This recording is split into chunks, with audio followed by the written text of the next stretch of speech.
ہم کیوں بات پریشان ہوتے ہیں؟ کیا کمی ہے ہماری زندگی میں؟ شاید توکل کی کمی ہے، قرآن پڑھنے کی کمی ہے، عبادات کی کمی ہے، حلال اور حرام کی پرواہ کرنے کی کمی ہے، نظروں کی حفاظت کرنے کی کمی ہے. ہماری زندگی میں کچھ کمی ہے جس کی وجہ سے ہم اللہ تعالیٰ کے اس اللہ تعالیٰ کے ناموں کی وجہ سے ہم we are not living to our fullest. اللہ تعالیٰ کے نام جو مسلمان جانتا ہو کہ میرا رب میں یہ کوالٹیز ہیں اور یہ تو صرف 3 ہیں اور ہزاروں ہیں اس کے علاوہ، وہ کیسے بات پریشان ہو سکتا ہے؟ وہ کیسے انزائٹیز اور پریشانی سے گزر سکتا ہے؟ اس کو پتہ کہ میرا رب ہر چیز پر قادر ہے. قُلْ هُوَ الْقَادِرُ عَلَىٰ أَن يَبْعَثَ عَلَيْكُمْ عَذَابًا مِّن فَوْقِكُمْ. وہ قادر ہے کہ اس بات پہ کہ تم پہ عذاب لے آئے. إِنَّ الْمُتَّقِينَ فِي جَنَّاتٍ وَنَحَرٍ فِي مَقْعَدِ صِدْقٍ عِندَ مَلِيكٍ مُقْتَدِرٍ. عند ملیک مقتدر، وہ مقتدر بھی ہے، وہ ہر چیز پر قادر ہے. تبارک الذی بیدہ الملک وہو علی کل شیء قدیر. وہو علی کل شیء قدیر، وہ قادر بھی ہے، قدیر بھی ہے، مقتدر بھی ہے. تو پریشانی کس بات کی ہے؟ جب ہمارا رب ہے اور وہ ہر چیز کو کنٹرول کر سکتا ہے، اور ہم اگر اللہ والے بن جائیں تو پھر آپ یقین جانیں کوئی مسئلہ نہیں رہے گا. ہر پریشانی کو وہ آسانی میں ایسے بدل سکتا ہے. اس نے صرف کن کہنا وہ بدل جائے گا، صرف ہماری نیت صاف ہونی چاہیے. نمبر 1. اور number 2، second principle to live a wonderful life and to live a happy life is, جو بھی نیکی کریں اس کی اجر کی امید صرف اللہ سے رکھیں. پھر دیکھیں اللہ کی قدرت کے مناظر کیسے دکھاتا ہے آپ کو. پہلی پرنسپل کیا تھا؟ اپنی نیت کو ہمیشہ صاف رکھیں، اللہ تعالیٰ کے لیے کام کرنا، جھوٹ نہیں بولنا، دھوکہ نہیں دینا، فریب نہیں کرنا. ہم نے اللہ کے لیے اپنے ہر کام کو کرنا ہے، اللہ کی رضا کے لیے کرنا ہے. دوسری چیز، نیکی کے اجر کی امید صرف اللہ سے رکھنی ہے ہم نے. اور پھر دیکھیں اللہ تعالیٰ کیسے آپ کے دروازے کھول دیتا ہے.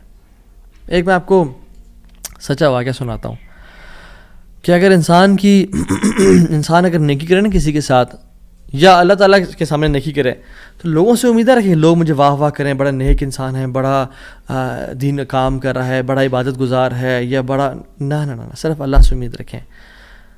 یہ 9 ہجری کی بات ہے، اور اس میں ایک کتاب لکھی گئی شذرات الذہب فی اخبار من ذہب، اور اس میں ایک شخص کا واقعہ آتا ہے، ابو بکر بن عبد الباقی کا رحمہ اللہ. نوجوان تھے بالکل. انہوں نے وہ بیت اللہ گئے،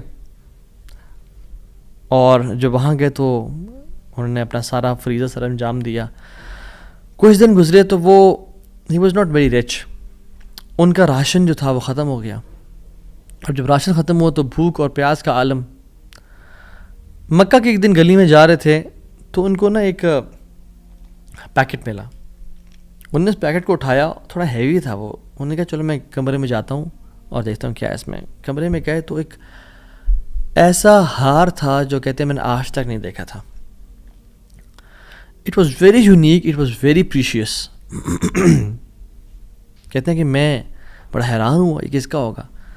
خیر الٹیمیٹلی میں نکلا اپنے کمرے سے باہر، حرم کی طرف آ رہا تھا، تو مکہ کی گلیوں میں میں نے دیکھا ایک شیخ یعنی ایک بزرگ انسان تھا جس کے ہاتھ میں 500 دینار تھے، اور وہ اناؤنسمنٹس کر رہے تھے کہ میرے گھر والوں کا ہار گما ہے، جس شخص کو مل جائے وہ مجھے دے، میں اس کو 500 دینار دوں گا.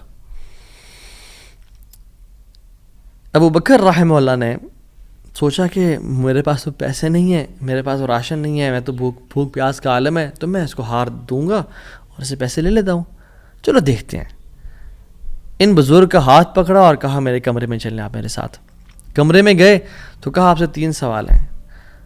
آپ اس پیکٹ کی نشانی بتائیں، جس چیز سے اس پیکٹ کو باندھا گیا اس کی نشانی بتائیں، اور اس ہار کی نشانی بتائیں. صرف 3 نشانیاں بتا دیں، میں آپ کو وہ دے دوں گا. جیسے ہمیں کوئی چیز ملے تو ہم کہتے ہیں کہ آپ یہ 3، اور اگر کوئی انسان کھوٹا ہوتا ہے نا تو وہ کہتا ہے مجھے 50 نشانیاں بتائیں یا مجھے 60 نشانیاں بتائیں، اور کوشش کرتے ہیں ایک نہ ایک غلط بتا ہی دے گا تو ہار میرا ہو جائے گا. لیکن ہی وہ سنسیئر.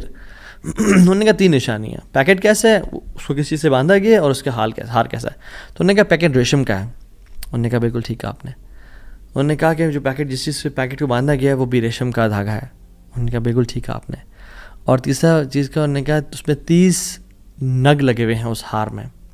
انہوں نے کھولا اس ہار کو, دیکھا 1 2 3 4 5 6 30 کمپلیٹ, یہ آپ کا ہار. تو انہوں نے کہا یہ 500 آپ کے دینار. کہتے ہیں نہیں مجھے نہیں چاہیے. کہتے ہیں کیوں بیٹا؟ میں نے تو وعدہ کیا تھا کہ میں شخص دوں گا. کہتے ہیں میں نے اللہ کے لیے کام کیا ہے, یہ مجھے چیز ملی تھی, میرا ایز اے مسلمان میرا حق تھا کہ میں امانت کو واپس ادا کروں, تو میں آپ سے اس کا اجر نہیں لوں گا. حالانکہ ان کو نیڈ تھی, لیکن کہا کہ نہیں میرا اجر اللہ تعالیٰ سے, واللہ لا اخذھا, کہ میں اللہ کی قسم اس کو نہیں لوں گا آپ سے. وہ بحث کرتے تھے کہ لو تم نے لینا ہے, وہ کہتے ہیں میں نہیں لینا آپ سے, آپ چلے جائیں, یہ میں نے اپنا امانت ادا کی ہے, میں نے کوئی احسان تو نہیں کیا آپ پہ. وہ بزرگ بڑا حیران ہو کہ یہ کیسا نوجوان ہے. خیر وہ چلے گئے. کچھ عرصے بعد ابو بکر بن عبد الباقی رحمہ اللہ کہتے ہیں کہ میں فائنینشلی اسٹیبل نہیں تھا, تو میں نکلا کچھ تجارت کرنے کے لیے. تو میں جس شپ پہ بیٹھا, ہند کی طرف میں نے سفر کیا, سافرت الی الہند, میں ہند کی طرف جانے لگا. اور کہتے ہیں جب راستے میں تھا تو اتنے برے طوفان نے ہماری شپ کو ہٹ کیا کہ پانی شپ کے بیچ میں آ گیا اور لاگز بکھر گئے اور وہ کشتی ٹوٹ گئی. کچھ لوگ ڈوب گئے, کچھ لوگ چیز چلا رہے تھے. میرے ہاتھ میں ایک لکڑی کا بہت بڑا ووڈ لاگ لگا, لکڑی کا ایک پھٹا سا لگا, میں نے اس کو زور سے پکڑ لیا. وہ مجھے جو ہے نا وہ سلولی اینڈ گریجولی کنارے پہ لے آیا. میں جب اس آئی لینڈ پہ پہنچا تو دیکھا الحمدللہ وہاں پہ بالکل وہ ابینڈنڈ آئی لینڈ نہیں تھا, وہاں پہ لوگ آباد تھے. کہتے میں جب اندر گیا آئی لینڈ کی طرف اور دیکھا الحمدللہ مسلمان لوگ تھے اور وہاں پہ مسجد بھی تھی اور گھر بھی بنے ہوئے تھے. تو کہتے ہیں میں سیدھا مسجد چلا گیا. ایسے لانگ سٹوری شارٹ کر کے بتاتا ہوں. میں مسجد میں کہتے ہیں میں جا کے قرآن پڑھنا شروع کر دیا. جب قرآن پڑھا تھا تو ایک مزدور آیا میرے پاس اور کہتا ہے کہ آپ تو بڑا پیارا قرآن پڑھتے ہیں, اور ہمارے تو اس آئی لینڈ پہ آپ کہاں سے آئے ہیں؟ ہمارا تو اس آئی لینڈ پہ یعنی کوئی اچھا قاری نہیں ہے موجود کہ جو قرآن ایسے پڑھے. ماشاء اللہ یو ریسائٹ بیوٹیفل قرآن. تو آپ ایک کام کریں, آپ پلیز میرے بچوں کو پڑھا دیں.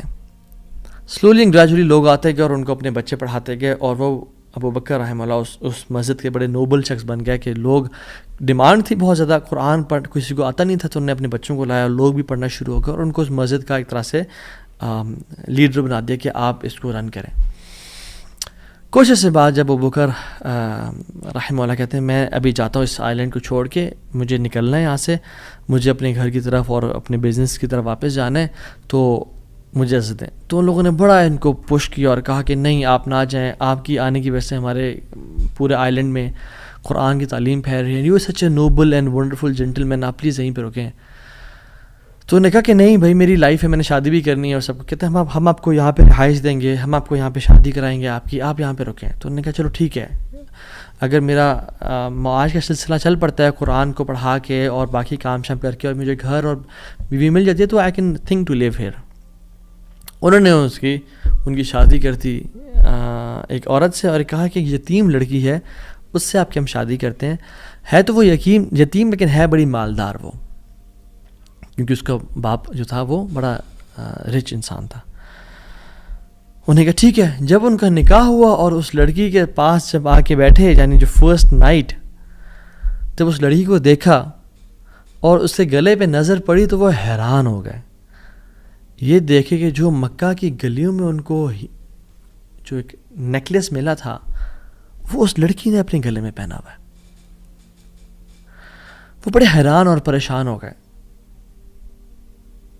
کچھ ٹائم بعد جب لوگوں نے پوچھا سب معاملات ٹھیک ہیں, سب سیٹ ہے, کوئی مسئلہ پریشانی تو نہیں, کہتے ہیں کہ سب ٹھیک ہے الحمدللہ. ایک چیز میرے ذہن میں ہے جو جس کا جواب نہیں ملا مجھے. کہتے ہیں کہ جو میری بیوی ہے, اور میں سے پوچھ بھی نہیں سکا ابھی تک کیونکہ حیا اور شرمندگی کی وجہ سے کہ یہ تم نے کہاں سے ملا, because it's very expensive necklace. کہیں اس کو یہ لگے کہ میں لالچی انسان ہوں یا میری نظر اس کے نیکلیس پہ ہے. تو یہ نیکلیس اس کو کہاں سے ملا؟ مجھے تو مکہ کی گلیوں میں ملا تھا اور میں نے ایک بزرگ انسان کو دیا تھا. وہ لوگ کیا کرنا شروع ہو گئے, فہللوا وکبروا, وہ کہہ رہے لا الہ الا اللہ, اللہ اکبر کہنا شروع ہو گئے وہ لوگ.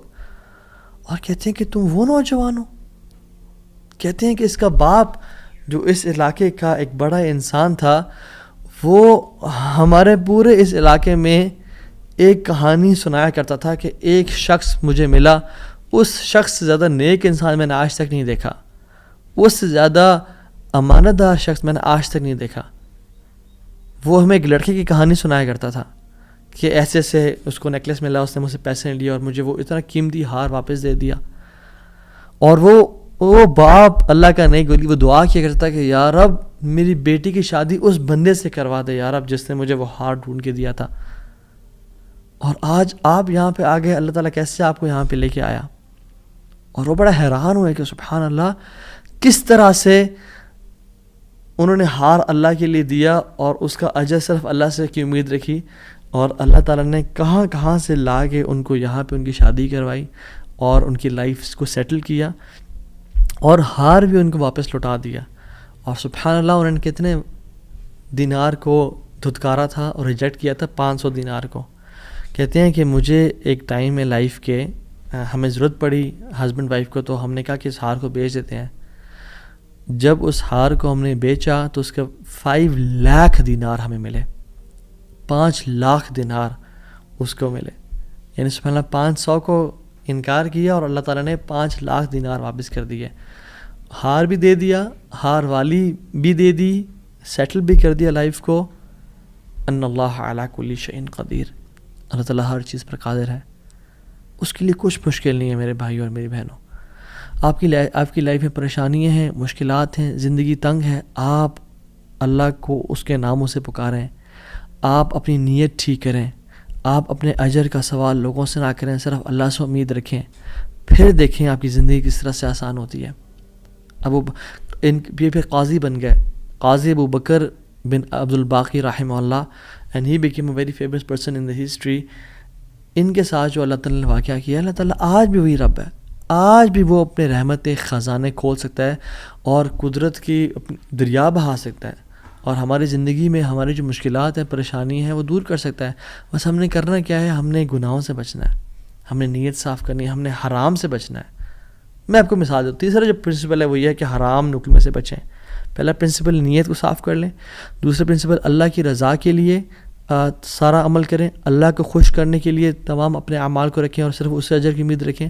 اور تیسرا پرنسپل حرام لقمے سے بچیں. آپ صحابی رسول کا واقعہ دیکھ لیں, ابو امامہ الباہلی رضی اللہ تعالیٰ عنہ, جب وہ اس دین میں آئے, اسلام قبول کیا, تو غریب تھے, اپنی قوم والوں کے پاس گئے کہ جب وہ کھانا کھائیں گے تو میں ان کے ساتھ کچھ کھا پی لوں گا. جب انہوں نے کھانا پکایا اور سرو کیا تو کھانے لگے تو دیکھا اس میں دم مسفوح پکا ہوا ہے. دم مسفوح وہ ہوتا ہے جب بکرے کو ذبح کرتے ہیں نا, یا دمبے کو یا اونٹ کو نہار کرتے ہیں تو جو خون نکلتا ہے نا, اسے لوگ اس میں شامل کر لیتے ہیں اور اس کو پکاتے ہیں. کچھ روایت میں تھا کہ وہ خنزیر بھی اس میں تھا, جو کہ دونوں حرام ہیں. تو انہوں نے شدید بھوک کی حالت میں سے ہاتھ بڑھایا اور دیکھا دم مسفوح ہے تو اس کو چھوڑ دیا اور کہا یہ ناجائز اور حرام ہے. تو قوم والوں نے کہا تمہیں بڑا حرام حلال کی پرواہ, تمہیں کیا ہوا؟ کہتے کہ میں ایمان لے کے آ گیا ہوں اللہ تعالیٰ پہ اور اللہ کے نبی صلی اللہ علیہ وسلم پہ, میں اسلام ہو گیا ہوں, میں نے اسلام قبول کر لیا اور میں مسلمان ہو گیا ہوں. تو انہوں نے کہا کہ اچھا ٹھیک ہے, بڑے تم آئے ہو نیک, جیسے آج کل کے لوگ کہتے ہیں نا تم بڑے مولوی ہو گئے ہو. تو نہیں کہا کہ تم بڑے مولوی ہو گئے ہو, تو تمہیں تمہارا دین مبارک ہو, بہرحال یہی کھانا تو یہ, تم نے کھانا تو کھاؤ, نہیں کھانا تو نکل جاؤ یہاں سے. وہ چلے گئے, دور جا کے لیٹے, کہتے ہیں میں نے تھوڑی دیر کے لیے آنکھ لگائی اور بھوک کی شدید حالت تھی. تو جب میں نے حرام کا انکار کیا تھا, مجھے اللہ رب العالمین سے امید تھی, اس قادر قدیر سے امید تھی. آنکھیں میں نے کھولی تو میں نے دیکھا ایک پیالہ پڑا ہوا ہے. اس کو جب میں دیکھا تو اس میں دودھ ہے, اور کہتے ہیں میں نے اس کو پیا بسم اللہ پڑھ کے. کہتے ہیں کہ اس سے زیادہ میٹھا, اس سے زیادہ سفید اور اس سے زیادہ ٹھنڈا دودھ میں نے آج تک اپنی زندگی میں نہیں پیا تھا, اتنا خالص دودھ. کہتے ہیں میرا تو پیٹ بھر گیا اور میری رگیں سیراب ہو گئیں, اور پورے نا یعنی جو ایک ڈرائنیس تھی میرے اندر بھوک کی وجہ سے, وہ بالکل ختم ہو گئی. کچھ دیر بعد قوم کے لوگ آئے اور کھانا لے کے آ گئے کہ ابو ماما تو ہمارے قوم کا ہے, تو ہمارے برادری کا ہے, چلیے کھانا کھا لیں. تو انہوں نے کہا کہ میں حرام نہیں کھاتا اور مجھے میرے رب نے پلا دیا دودھ. تو انہوں نے کہا کہ ابو ماما تو نے ایک تو پہلے دین کو چینج کیا, پھر تو اسے جھوٹ بولنے شروع ہو گیا ہے, کیا مسئلہ ہے تیرے ساتھ, کوئی مسئلہ ہے؟ تو انہوں نے کہا نہیں میں جھوٹ نہیں بول رہا, میں اسلام قبول میں نے کیا, اور میرے رب نے مجھے, جس رب پہ میں ایمان لے کے آیا ہوں, جس قادر پہ میں ایمان لے کے آیا ہوں, جس مقتدر پہ میرا بلیف ہے, اس نے مجھے دودھ پلایا اپنی طرف سے. وہ کہتے ہیں کہ تم جھوٹ بول رہے ہو. تو خیر ان میں سے جو ایک شخص تھا وہ آگے بڑھا اور ان کی شرٹ کو اوپر کیا اور ان کے اسٹمک کو دیکھا کہ کیا یہ فل ایمٹی ہے یا اس میں کچھ ہے. تو نہیں, وہ شاک ٹو ریئلائز کہ اٹ واز فل. اور جب ان کی انگلیوں کو دیکھا تو اس میں ان کا ہوگا ٹیکنیک کوئی بھوک کو نوٹس کرنے کے لیے، تو کہ دیکھا انگلیاں فریش تھیں، تر و تازہ تھیں. وہ بڑے حیران ہو گئے اور انہوں نے کہا کہ یہ تو نے کیا کیا، یہ کیسے ہوا؟ تو انہوں نے کہا کہ جس رب پہ میں ماننے کے آیا ہوں نا، اور میں نے حرام کے لقمے کا انکار کیا ہے، اس رب نے مجھے دودھ پلایا ہے. اور ابو امامہ الباہلی رضی اللہ عنہ کی یہ کیفیت کو دیکھ کے ان کا سارا قبیلہ انہوں نے اسلام قبول کر لیا. تو اگر ہم حرام کا انکار کرتے ہیں اپنی زندگی میں، we make it a point کہ حرام لقمہ ہم نے نہیں کھانا، تو اللہ تعالیٰ کس طرح سے اپنی قدرت کے مناظر ہمیں دکھائیں گے. دیکھیں، حرام بھی ہم کمائیں اور پھر بھی اللہ سے امید کریں کہ اللہ قدرت کے مناظر دکھائے، جھوٹ بھی بولیں 500 کے پیچھے، 1000 روپے کے پیچھے جھوٹ بولیں، یہ کہیں لوگوں کو جی دیکھیں میری تو پہنچ یہ 1000 روپیز ہے، اور حالانکہ وہ پہنچ ہوتی ہے 500 کی یا 600 کی. تو بندہ کچھ پیسے کے لیے جھوٹ بولے اور پھر کہے اللہ تعالیٰ قدرت کے مناظر بھی دکھائے. عمل تو ہم پھر آن والا کریں اور موسیٰ علیہ السلام والا رزلٹ دیکھنے کی کوشش کریں. ایسا کبھی نہیں ہوتا. ہمیں اگر اللہ تعالیٰ کی قدرت کے مناظر اپنی زندگی میں دیکھنے ہیں نا، اور ہم چاہتے ہیں کہ اللہ تعالیٰ ڈائریکٹ انٹرفیئر کریں اور ہماری زندگی کو آسان کریں، تو ہم نے حرام لقمے سے دور رہنا ہے. کہہ دیں لوگوں کو کہ نہیں کریں گے ہم بینک کی جاب، نہیں کھائیں گے ہم سود، نہیں بولیں گے ہم جھوٹ. ہاں بھوکے مر جائیں گے لیکن ہم گناہ نہیں کریں گے، ہم جھوٹ، ہم حرام لقمہ نہیں کھائیں گے. 8000 پہ گزارا کر لیں گے، 15-20 ہزار پہ گزارا کر لیں گے، جتنی تنخواہ ہے اس پہ گزارا کرنا سیکھیں، لیکن حرام نہیں کھائیں گے. اور پھر دیکھیں اللہ تعالیٰ کس طرح سے آپ کے رزق میں، آپ کے گھر میں، آپ کے اہل و عیال میں، آپ کی زندگی میں برکتیں لے کے آتے ہیں اور مشکل سے آپ کو نکالتا ہے.